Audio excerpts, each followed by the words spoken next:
सरला के 3 बेटे थे, जिसमें से सबसे छोटा बेटा रोहित था। घर में रोहित ही शादी के लिए कंवारा बचा था। सरला उसके लिए लड़की ढूंढ रही थी। सरला की तलाश मोनिका नाम की लड़की पर जाकर खत्म होती है।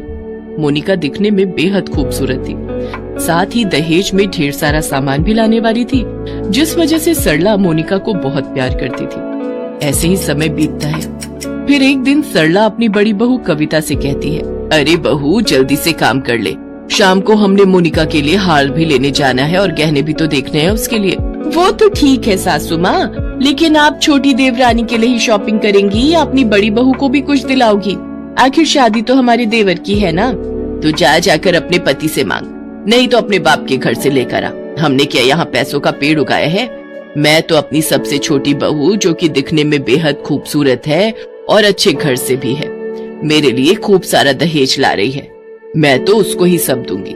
तूने तो मेरे लिए किया ही क्या है? अच्छा जी, घर का सारा काम, आपकी सेवा हम करें, और आप कह रही हैं कि हमने आपके लिए किया ही क्या है? वाह वाह वाह वाह। कविता बहू, शादी ब्याह वाला घर है, बेकार का समय बर्बाद करने से बेहतर है कि सारी तैयारियां अच्छे से कर ली जाए। आज मुझे गहने बनवाने जाना है, फिर कल कैटरिंग वाले के पास जाना है, बहुत काम है मुझे। और रही बात तुम्हारी, तो तुम कोई आर्टिफिशियल ज्वेलरी पहन लेना। वैसे भी आजकल असली नकली में फर्क ही क्या है, सब एक जैसा ही तो है। रहने दो सासू माँ, इस दिखावे की जरूरत नहीं है। वैसे भी हमारे घर वालों ने हमें इतना तो देकर भेजा ही है कि हमें दिखावे की जरूरत ना पड़े। जरूरत नहीं है तो फिर मांग क्यों रही है? और मैं तो वैसे भी कह रही हूँ कि जो भी तुम्हारे पास है पहन लेना। चल अब देर मत कर और मेरे साथ सुनार की दुकान पर चल। थोड़ी देर बाद दोनों सास बहू सुनार की दुकान पर जाकर खरीदारी करने लगती हैं। तभी कविता की नजर वहाँ रखी पायल पर जाती है।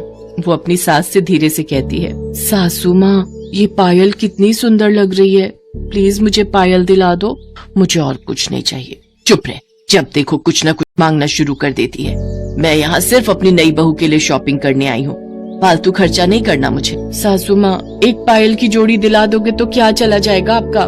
मैंने तुझे कितनी बार कहा है शांति से खड़ी रह। चल अब चुपचाप से मेरी हेल्प कर नई बहू के गहने लेने में। मैं तुझे यहाँ इसीलिए लेकर आई हूँ, और अगर तू मेरी ये हेल्प भी नहीं कर सकती तो तू यहाँ से जा सकती है, अकेले ही शॉपिंग कर लूंगी मैं। बेचारी कविता अपनी सास की बातें सुनकर चुपचाप खड़ी रहती है। शॉपिंग करके जब वो दोनों घर आती हैं, तो सरला की मंझली बहू तारा उससे कहती है, सासू माँ, जब आप घर पर नहीं थी ना, तो एक साड़ी वाला आया था, और आपको पता है उसके पास बहुत सुंदर कलेक्शन था। मुझे तो अपने लिए 4 साड़ी पसंद आ गई, और 2 मैंने दीदी के लिए भी पसंद की है। अरे वाह। अब तुम दोनों मुझे एक बात बताओ, शादी तुम दोनों की है या मोनिका की? हमें पता है सासू माँ कि मोनिका और देवर जी की शादी है, लेकिन हम दोनों भी तो उसकी जेठानियाँ हैं, तो हमारा सुंदर दिखना भी तो जरूरी है। शादी से 2 दिन पहले मैं तुम दोनों को एक साड़ी दिलवा दूंगी, लेकिन फिलहाल के लिए मुझे कोई फालतू खर्चा नहीं करना है। तो तारा बहू, कल तू उस साड़ी वाले को बुला ले, और हाँ, दोनों एक बात कान खोलकर सुन लो, कल की साड़ी कलेक्शन मैं सिर्फ मोनिका बहू के लिए ही लूंगी, और तुम दोनों को मेरी मदद करनी होगी तो सिर्फ इतना करना कि साड़ी पसंद करवाने में मेरी मदद कर देना। ये कहकर सरला अंदर चली जाती है। उसकी बातें सुनकर तारा और कविता को बहुत गुस्सा आता है। फिर वो दोनों किचन में खाना बनाने के लिए चली जाती हैं, और खाना बनाते हुए आपस में बातें करते हुए कहती हैं, कविता दीदी, कुछ ज्यादा ही नहीं हो रहा सासू माँ का? वही तो, अपनी तो कोई वैल्यूज नहीं है, सारा दिन काम हम करें, और जो अभी आई ही नहीं है उसके लिए सासू माँ कितनी पागल हो रही है। अभी ये हाल है तो जब वो घर पर आ जाएगी तो हमारी तो कोई इज्जत ही नहीं करेगा। मैं तो कहती हूँ उस मोनिका की वजह से सासू माँ की ऐसी बेइज्जती हो कि सब देखते ही रह जाए, तब तो ये सब धरा का धरा ही रह जाएगा।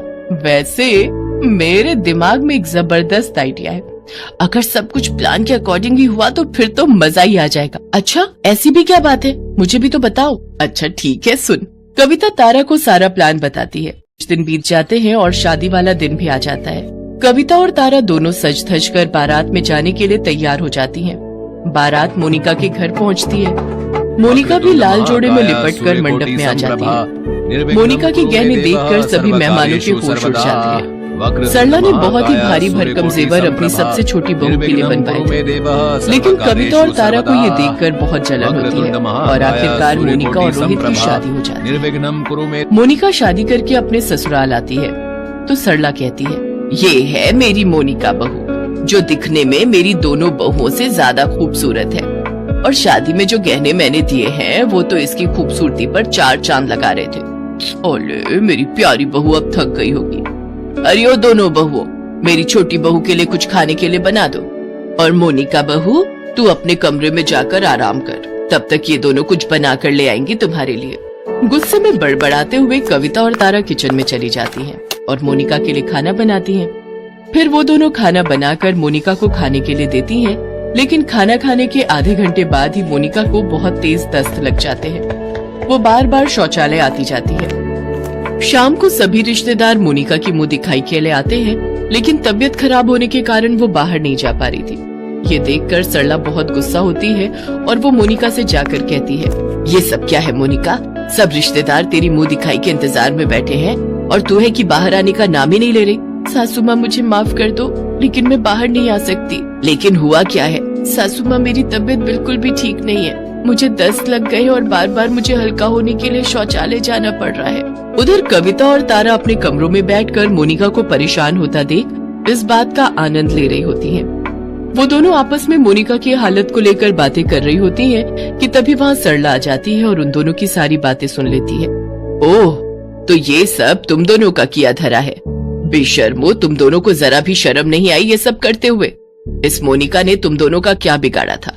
अरे नाराजगी तो मुझसे थी, इसकी सजा मुझे दे देती, लेकिन उस बेचारी के साथ ऐसा क्यों किया? उसने तो कभी तुम दोनों के बारे में कभी कुछ गलत नहीं कहा।